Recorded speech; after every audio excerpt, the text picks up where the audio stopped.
Most educators agree that combative behavior is on the rise in American schools. Here in Oklahoma, there's a new pilot program designed to keep bad behavior from escalating into life-threatening violence. ONR's Ed Murray profiles the man behind the plan. To define what we're looking at within an aggression continuum. John Van Dreal is a pioneer in the field of school threat assessment. His work dates back to 1999 in the wake of the Columbine massacre, when there was little to no research on the cause of such violence. I was a school psychologist, and my assignment in the district was working with our most difficult combative aggressive kids. And so those kids weren't the kids that acted out in Columbine.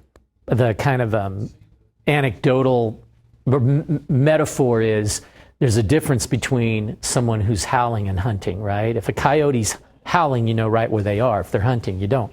Van Dreal developed a system that identifies risk factors and provides intervention strategies aimed at changing behavior through building relationships. The model is a prevention model. In fact, it's an early intervention model. It is not a punitive model. It's not a gotcha model. The goal of my work is first and foremost to prevent violent acts in schools, clearly.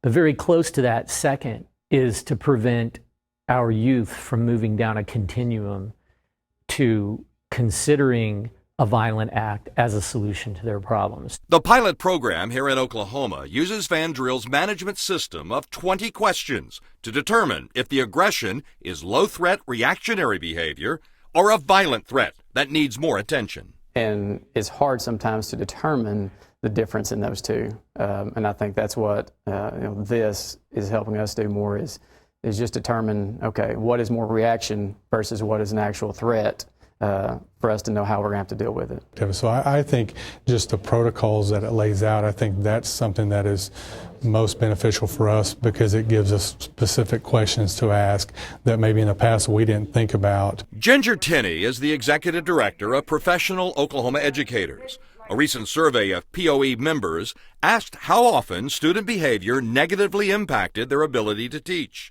62% said 1 to 2 times a week. Only 2% said never. As for encountering violent behavior, 31% said at least 1 to 2 times a week, and only 6% said never. That was really shocking that it was so extensive and widespread. We've had teachers give testimony actually to Governor Stitt through our roundtable meeting and talking about being punched, bitten, having scissors thrown at them, having their furniture destroyed. We want a bill passed into law that will make it where the student is removed from the classroom. They can receive help, but they're not brought back into that classroom until they've had counseling or help or whatever. Van Dreal's protocol includes alleviating those immediate dangers, but he also believes help should be found within education, not through suspensions and expulsions. John Parker heads up school security for state education. Suspension is not prevention. And right now we have too much school policy that they deal with these threats. They deal with a lot of behavioral issues through suspension. I want to keep kids in school. I think that's where we're going to be safest.